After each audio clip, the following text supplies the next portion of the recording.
नमस्कार। Law of attraction and युग निर्माण परिवार में आप सभी का स्वागत है। आज हम बात कर रहे हैं मन की अशांति के सबसे बड़े कारण पर। सबसे बड़ा कारण इसलिए है क्योंकि इस चीज़ के बिना आजकल का जीवन लगभग असंभव हो गया है। इसलिए आज के युग में मन की अशांति का सबसे बड़ा कारण भी ये बन गया है। जी हाँ, वो और कुछ नहीं है, आपका मोबाइल है। वो डिवाइस है जिसके माध्यम से आप पूरी दुनिया से जुड़ते हैं, संपर्क में आते हैं। लेकिन इसका अत्यधिक उपयोग अब आपको अशांत कर रहा है, अब आपको एक सीमित दायरे में कैद कर रहा है। ना सिर्फ शारीरिक बल्कि मानसिक कष्टों में भी वृद्धि कर रहा है। मोबाइल का उपयोग करना गलत नहीं है, लेकिन जब ये उपभोग के स्तर पर आ जाए, जब ये अति के स्तर पर आ जाए, तो ये हानि करने लगता है। निश्चित रूप से अधिकतर लोग अभी इसे मोबाइल पर ही सुन रहे होंगे, मोबाइल पर ही देख रहे होंगे। तो ये प्रश्न उठ सकता है कि भाई, यहाँ कहा तो जा रहा है कि मोबाइल हमारे लिए अशांति का कारण है, तो हम तो इस मोबाइल के माध्यम से ही सुन रहे हैं, तो ये बात कहाँ तक सत्य है। देखिए, गुलाब के साथ कांटे भी लगे होते हैं, पर हम गुलाब को तोड़ते हैं, कांटों को नहीं, है ना। कांटों को हम महत्व नहीं देते, हम गुलाब को महत्व देते हैं। वहाँ हम विवेक का प्रयोग करते हैं। ऐसे ही जीवन में शुभ अशुभ, हानि लाभ, पक्ष विपक्ष की अनेक चीज़ें हैं, पर हम वहाँ विवेक का प्रयोग करते हैं। लेकिन क्या हम मोबाइल के प्रयोग में विवेक का प्रयोग कर रहे हैं? नहीं। हम सिर्फ संस्कारबद्धिता के अंतर्गत, हम सिर्फ एक कंडीशनिंग के अंतर्गत आदतवश लगातार मोबाइल का प्रयोग किए जा रहे हैं। आप देखिए अपने जीवन को, हो सकता है आप ना हो, लेकिन आप अपने आसपास देखिए, लोग रील्स को स्क्रॉल किए जा रहे हैं। एक रील आई, दूसरी आई, तीसरी आई, कुछ भी किए जा रहे हैं, उठा उठा के देख रहे हैं कितनी लाइक्स आ गई, कितने कमेंट्स आ गए, क्या नोटिफिकेशन आया, ग्रुप में उसने क्या लिखा, हमको कोई मैसेज आया क्या, ये आया क्या, वो आया क्या, नई वायरल चीज़ क्या ट्रेंड हो रही है, ये कर रहे हैं।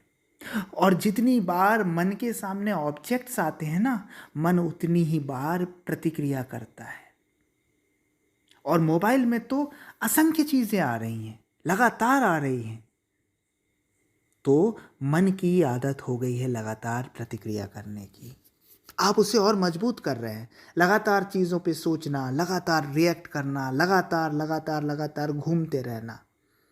और यही कारण है कि आज मन का शांत होना मुश्किल हो गया है। लोग ध्यान भी कर रहे हैं, ध्यान में भी जा रहे हैं, तो भी उन्हें लगातार विचार आ रहे हैं, क्योंकि उन्होंने अपनी डे टू डे लाइफ को इतना ज़्यादा एंगेज कर लिया है मोबाइल के माध्यम से, सोशल मीडिया के माध्यम से, कि अब वो जो फ्रिक्वेंसी है, वो जो रिएक्शंस हैं, जो भीतर कंडीशनिंग निर्मित हो गई है, वो उससे बाहर नहीं आ पा रहे हैं। आप परीक्षण कीजिए, आपके घर बच्चे होंगे, आपके पड़ोस में बच्चे होंगे, आपके घर बुजुर्ग होंगे, आप स्वयं होंगे, पूरी दुनिया मोबाइल में कैद हो गई है। लोग अब शारीरिक खेलों को नहीं खेल रहे हैं, लोग अब मेहनत नहीं कर रहे हैं, बच्चे भी वो मोबाइल में गेम खेलना पसंद कर रहे हैं। तो कहाँ से शारीरिक विकास होगा, कहाँ से मानसिक विकास होगा? जब आप मन को शांत ही नहीं छोड़ेंगे, जब आप शरीर से कोई श्रम ही नहीं करेंगे, एक जगह बैठे रहेंगे और सिर्फ रील्स और स्क्रॉलिंग और सोशल मीडिया इसी में लगे रहेंगे, तो कहाँ से आपका शारीरिक और मानसिक विकास होगा? नहीं होगा। अगर पुराने समय में, वैदिक युग में, या आज से 50-60 साल पहले भी मोबाइल का आविष्कार हो गया होता ना, तो किसी और चीज़ का परहेज़ बताया जाए या ना जाए, मोबाइल का परहेज़ ज़रूर बताया जाता कि आप इसका सीमित प्रयोग करें, इसका उतना ही प्रयोग करें जितना आवश्यक है, अन्यथा ना करें। कुछ जगह कुछ गुरु तो इसे वर्जित ही कर देते कि भाई अगर मोबाइल का प्रयोग कर रहे होगे ना तो इधर मत आना, या उसको लिमिटेड कर देना, क्योंकि हमें लगता है कि ये हमारे मन पर प्रभाव नहीं डाल रहा है, लेकिन मोबाइल की एक एक एक्टिविटी आपके मन पर छाप छोड़ती है, लगातार आपके मन पे प्रेशर डालती है, आपको हर बार प्रतिक्रिया करना पड़ता है, आपके रिएक्शंस को ट्रिगर करता है मोबाइल, और जितनी ज़्यादा प्रतिक्रिया उठेंगी मन उतना ही अशांत होगा। तो अशांति और तनाव का कारण है मोबाइल, निश्चित रूप से मोबाइल। लेकिन मोबाइल कब? जब इसका दुरुपयोग हो रहा हो, जब इसका अत्यधिक उपयोग हो रहा है।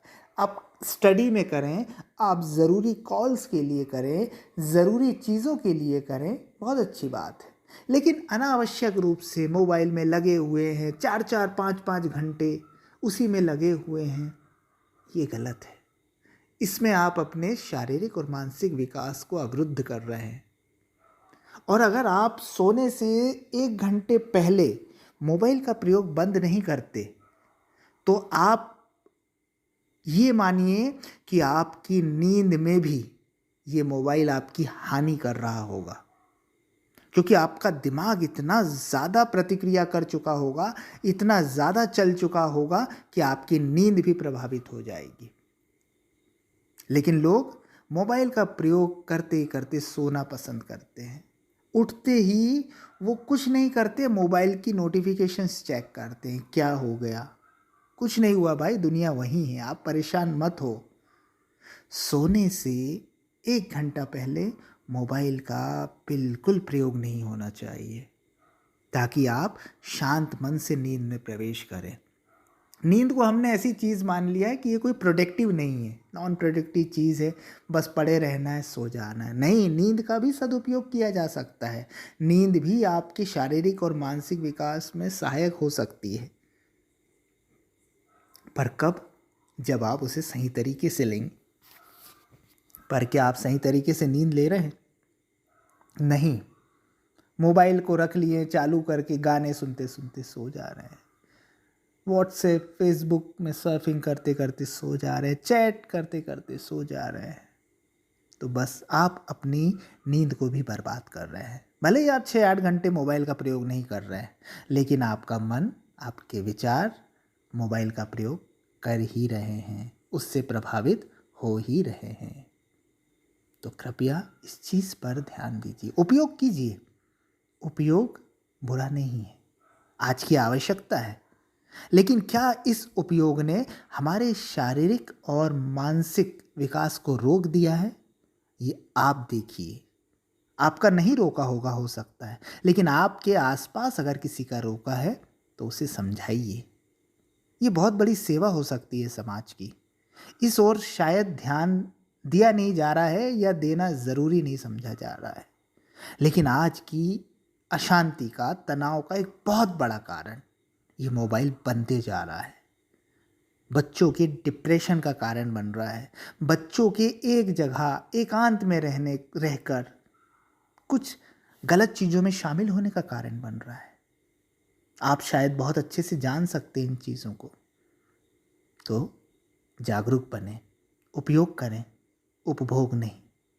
तो निश्चित रूप से आप एक श्रेष्ठ समाज का, राष्ट्र का निर्माण करेंगे। धन्यवाद।